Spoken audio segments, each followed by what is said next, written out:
Voices are on a mission to get your voice out there, to get more women's voices out there, so we're both seen and heard. However, to make an impact, to be memorable and to be influential, it's important that that's not any old voice. It's important that that voice is compelling. And to be compelling, one has to be themselves. Now, this is nothing new. I'm sure you've heard it many times before. Just be yourself. And I'm confident also when it comes to the leaders you most respect, the boss at work you most admire, or even if you've gone to an event and there's a panel of speakers, the one you gravitate to and engage with the most on an emotional level almost is that person who is themselves. However, I have found in teaching women over the years that they have struggled particularly to bring themselves to the stage. And what is happening is this. Every day we are bombarded with messages telling us that we're not quite enough. We're not good enough. We're not tall enough. We're not thin enough. We haven't got the right house. We need a man. We need a man to be perfect. We need to acquire all of these things to be perfect. There's always a dangly carrot there. But as it stands, as you are, you're not quite perfect enough. And through that, we've got this negative narrative constantly going around in our head, which says we're not worthy. And I've realised it's the source of many of the issues that I'm dealing with when someone comes to me for public speaking training.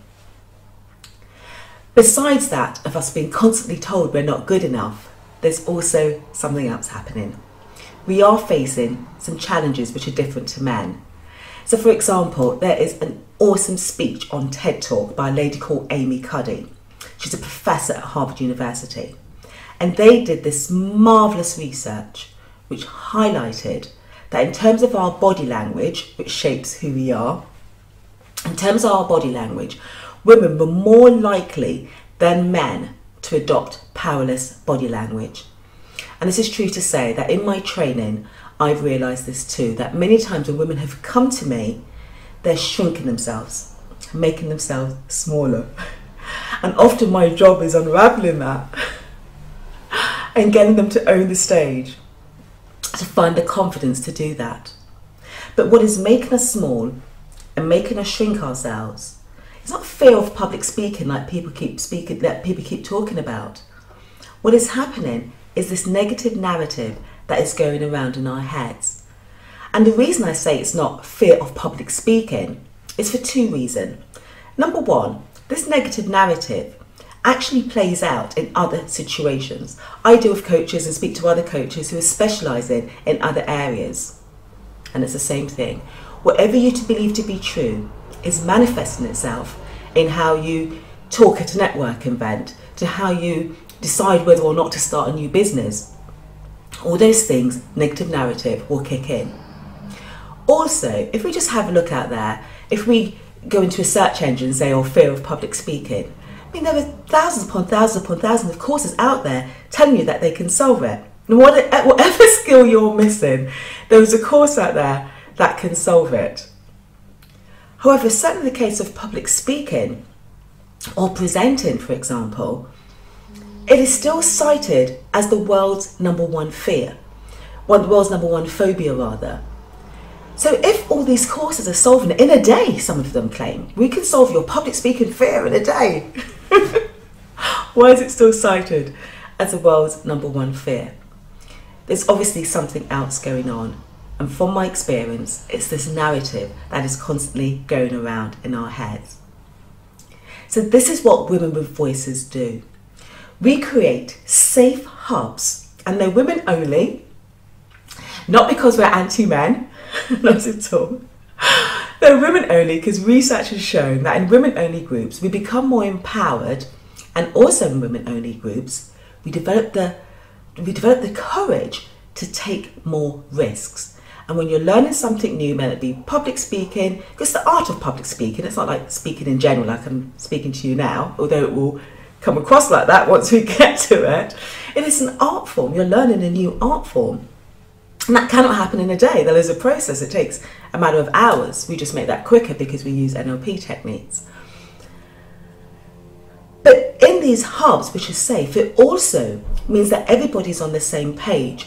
And what it also protects us from is other people's fears, for their fears to be implanted on us. So for example, a lot of fears that women have when it comes to public speaking or communication in general is moving. We were born in movement, we were born alive, and now we've been told, don't play, don't move, stay still.